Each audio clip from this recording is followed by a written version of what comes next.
जोमेटो के स्टॉक में लगातार हम देख रहे हैं 2 सेशन से ब्रोकरेज रिपोर्ट्स भी एक आना शुरू हो चुके हैं। 100 तक के टारगेट्स भी यहाँ पर मिल रहे हैं।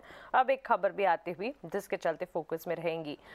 लेकिन चलिए आगे बढ़ते हैं। ब्रोकरेज रिपोर्ट्स कौन सी हैं वो समझते हैं। और ब्रोकरेज रिपोर्ट्स क्योंकि नतीजे आ रहे हैं, एनएमडीसी के नतीजे आए, उसके ठीक बाद सिटी ने एनएमडीसी पर एक सेल रिपोर्ट भी निकाली और साथ ही जोमेटो और कई सारे स्टॉक्स हैं जिन पर ब्रोकरेजेस हैं। वामाक्षी में बताएंगी सारे के सारे ब्रोकरेजेस। गुड मॉर्निंग वामाक्षी, बताएं। जी बिल्कुल, शुरुआत करते हैं हम एनएमडीसी से। सिटी ने अपनी राय को डाउनग्रेड किया है और बिकवाली की राय दी है।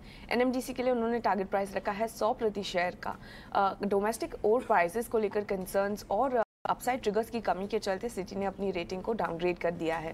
अब फोकस करेंगे जोमेटो पर। मॉर्गन स्टैनली की तरफ से रेटिंग रिपोर्ट आई है और उन्होंने अपने टारगेट प्राइस को बढ़ा दिया है, 92 प्रति शेयर का कर दिया है। प्रॉफिटेबिलिटी और ग्रोथ को कंपनी अच्छी तरीके से बैलेंस कर पा रही है और इनफैक्ट वो Q1 ऑफ FY24 में एडजस्टेड EBITDA ब्रेक इवन भी कर सकती है, जिसके चलते मॉर्गन स्टैनली ने जोमेटो पर अपने टारगेट प्राइस को बढ़ा दिया गया है। इसके अलावा ऑटो शेयर्स भी फोकस में रहेंगे। गोल्डमैन सैक्स की रिपोर्ट के बाद मीडियम टर्म में मार्जिन फ्रंट पर अच्छी विजिबिलिटी नजर आ रही है। M&M, मारुति सुजुकी और बजाज ऑटो, ये तीनों ही शेयरों पर उनकी खरीदारी की राय है, मगर M&M के लिए इनका सबसे हाईएस्ट अपसाइड पोटेंशियल नजर आ रहा है। 27% का अपसाइड पोटेंशियल एक्सपेक्ट कर रहे हैं करंट मार्केट प्राइस से। मारुति के लिए 24% अपसाइड नजर आ रहा है और बजाज ऑटो के लिए 21% अपसाइड नजर आ रहा है करंट मार्केट प्राइस से। इसके अलावा ग्रासिम भी फोकस में रहेगा। जेपी मॉर्गन की तरफ से रिपोर्ट आ रही है, उन्होंने ओवरवेट की राय बरकरार रखी है। कंपनी ने अपने दूसरे तिमाही के नतीजे रिपोर्ट और उन्होंने अपना लक्ष्य रखा है 1870 का। केपेक्स में अच्छा पिकअप नजर आया है दोनों ही पेंट्स कारोबार में और B2B कारोबार में। और पेंट्स बिजनेस में जो प्रोग्रेस होता है वो स्टॉक के लिए एक की री रेटिंग ट्रिगर रहेगा, ऐसा जेपी मॉर्गन का मानना है। अब फोकस करेंगे LIC पर। बैंक ऑफ अमेरिका सिक्योरिटीज की तरफ से खरीदार की राय बरकरार, लक्ष्य रखा 945 प्रति शेयर का।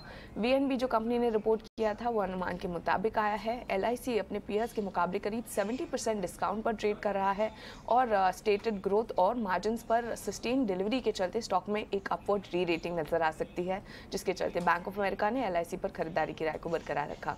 अब फोकस करेंगे भारत फोर्ज पर। अंडर परफॉर्म की राय बरकरार रखी है बैंक ऑफ अमेरिका सिक्योरिटीज ने, लक्ष्य रखा है 730 प्रति शेयर का। दूसरे तिमाही के नतीजे अनुमान से कमजोर आए हैं। ओवरसीज सब्सिडीज का परफॉर्मेंस इतना अच्छा नहीं रहा है। डिफेंस एक सिल्वर लाइनिंग है, मगर वो ऑलरेडी प्राइस में रिफ्लेक्ट हो रहा है, जिसके चलते बैंक ऑफ अमेरिका ने भारत पर अंडर परफॉर्म की राय को बरकरार रखा। और उबिंदो भी फोकस में है। सिटी की रिपोर्ट आ रही है, उन्होंने खरीदारी की राय बरकरार रखी, लक्ष्य रखा 660 प्रति शेयर का। US की वीकनेस के चलते दूसरे तिमाही के नतीजे अनुमान से कमजोर आए हैं। बेसलाइन पोर्टफोलियो में भी एक प्राइस इरोजन देखने मिला है, मगर इसके बावजूद सिटी और उबिंदो पर खरीदारी की राय बरकरार उन्होंने रखी है और लक्ष्य रखा है 660 प्रति शेयर का। और आखिर में फोकस करेंगे इंडसइंड बैंक पर। CLSA की तरफ से रिपोर्ट आ रही है, आउट परफॉर्म की राय उन्होंने बरकरार रखी है, लक्ष्य रखा है 1400 प्रति शेयर का। ग्रोथ आउटलुक सुधरता हुआ नजर आ रहा है, साइक्लिकल रिबाउंड भी नजर आ रहा है कोर कारोबार में और उनका जो NIM को लेकर आउटलुक है वो भी स्टेबल है, जिसके चलते CLSA ने इंडसइंड बैंक पर आउट परफॉर्म की राय को बरकरार रखा। चलिए, तो बिल्कुल CLSA की तरफ से इंडसइंड बैंक पर आउट परफॉर्मेंस की राय है। इसके अलावा जोमेटो पर भी यहाँ पर एक रिपोर्ट आती है और NMDC पोस्ट नंबर्स जो कि नतीजे कमज़ोर आए, उसके बाद सेल यहाँ पर रेटिंग आती हुई ब्रोकरेजेस की तरफ से। छोटे से ब्रेक